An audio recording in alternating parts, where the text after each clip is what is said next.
Assalamualaikum warahmatullahi wabarakatuh. Kepada seluruh anak-anak kelas 10 keperawatan, pada kesempatan kali ini saya ingin menyampaikan materi tentang komunikasi keperawatan. Sebelumnya saya meminta maaf karena tidak bisa memberikan materi secara langsung dikarenakan ada satu dan lain hal. Jadi untuk saat ini kita melalui video saja. Nanti selanjutnya akan saya sampaikan materinya secara langsung. Oke, langsung saja kita ke materi. Nanti bisa dilihat di file PDF-nya.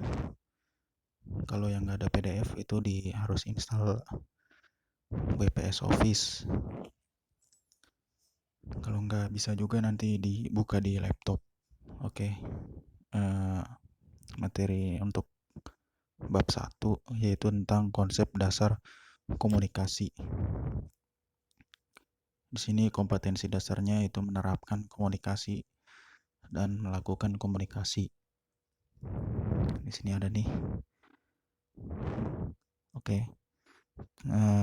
Tujuannya itu bisa menjelaskan pengertian, tujuan, fungsi, unsur-unsur. Nanti kita sampai nomor 4 saja, yaitu unsur-unsur. Sekarang kita mulai dari komunikasi. Pengertian dari komunikasi itu berasal dari bahasa Latin. Ada dua kata akar yaitu union, artinya bersama dengan. Jadi artinya itu bersatu. Komunikasi itu bisa diartikan pengiriman pesan dari seseorang kepada orang lain. Kalau menurut para ahli di sini ada banyak. Kalau yang pertama menurut Dult itu proses penyesuaian antara dua orang dalam sebuah interaksi. Kalau menurut William yaitu proses pengoperan lambang-lambang.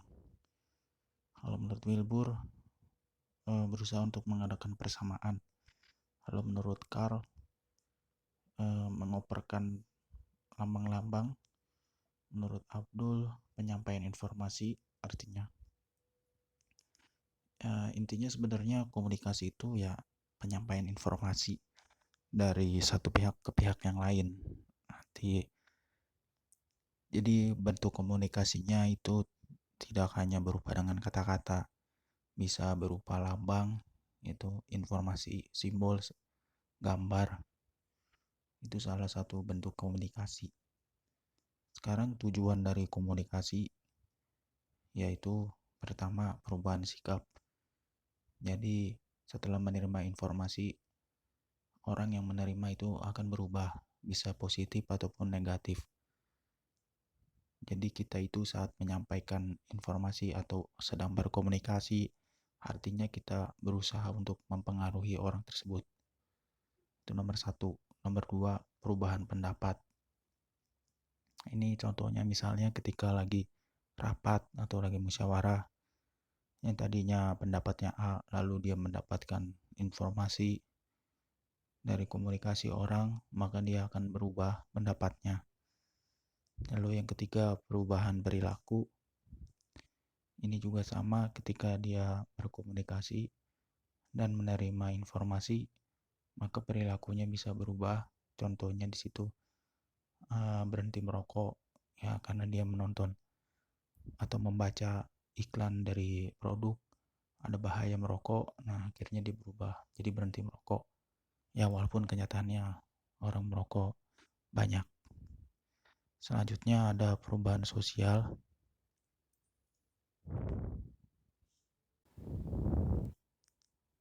Selanjutnya adalah perubahan sosial, yaitu membangun dan memelihara ikatan dengan orang lain sehingga hubungannya terjalin semakin baik lagi.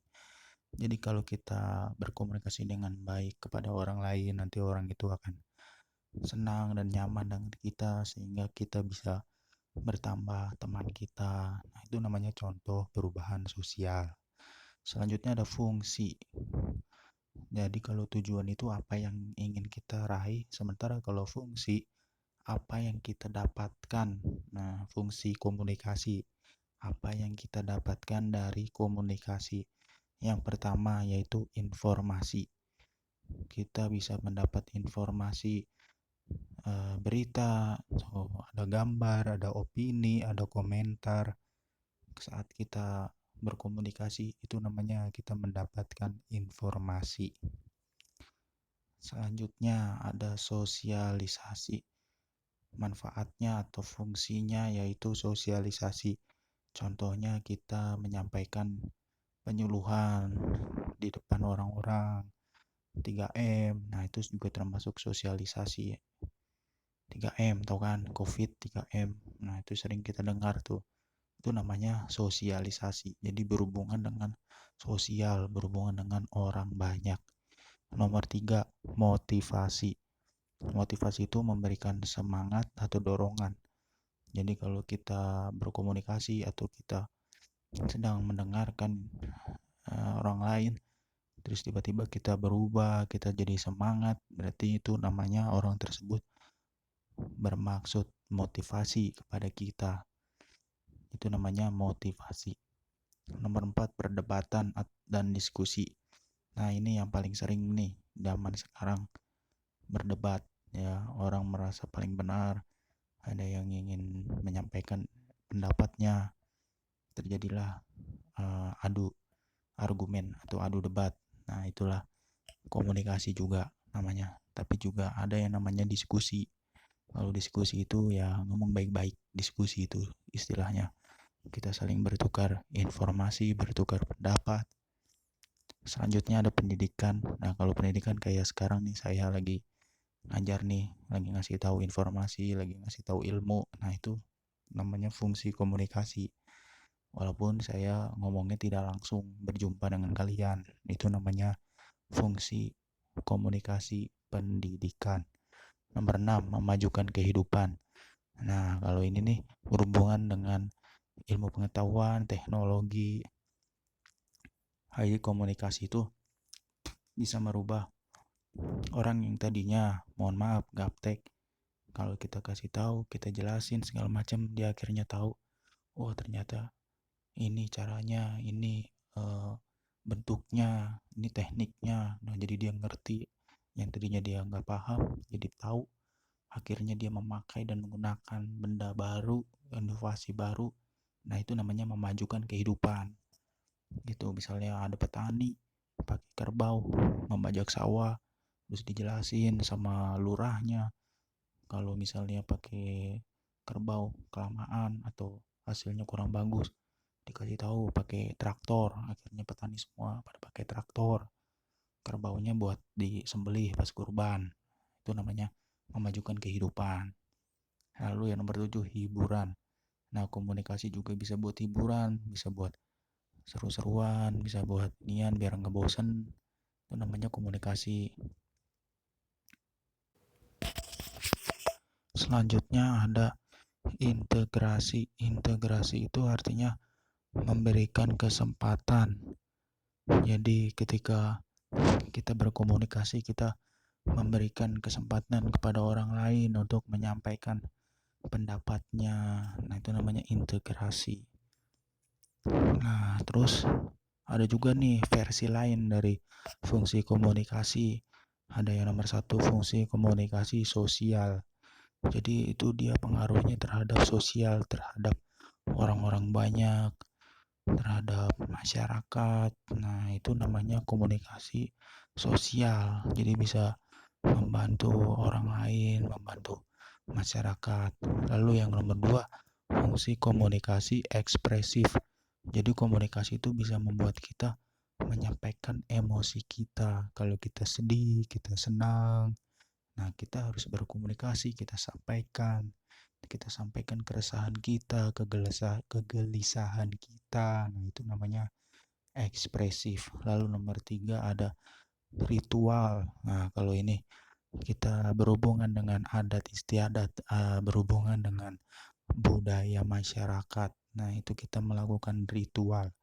Komunikasinya bisa dengan acara adat. Nah, seperti contohnya terseduh jika orang tua meninggal. Nah, itu namanya bentuk cinta kepada orang tuanya itu ritual atau kebiasaan turun-temurun di sebuah masyarakat. Lalu yang nomor 4 ada terakhir ya, komunikasi instrumental. Jadi komunikasi itu bisa menjadi sebuah alat, sebuah sebuah peralatan, sebuah teknik untuk merubah kehidupan atau perilaku masyarakat. Jadi komunikasi itu bisa jadi uh, alat ya, komunikasi sebagai instrumen itu sebagai alat. Contohnya misalnya perawat ingin merubah masyarakat, ya caranya dengan penyuluhan. Nah, penyuluhan itu namanya komunikasi. Ini contohnya PHBS, cuci tangan supaya masyarakat tuh udah kebiasaan jadi hidup sehat. Ya kayak sekarang nih, masyarakat sekarang sudah banyak memperhatikan kesehatan, betul kan? Gara-gara ini tadi nih kasus COVID. Oke, sekian materinya, sampai situ saja dulu. Nanti jika ingin ada yang bingung, silakan di tulis pertanyaannya melalui WhatsApp, atau kalau sudah mengerti kalian buat rangkuman. Nanti saya akan periksa. Sekian dari saya. Wassalamualaikum warahmatullahi wabarakatuh.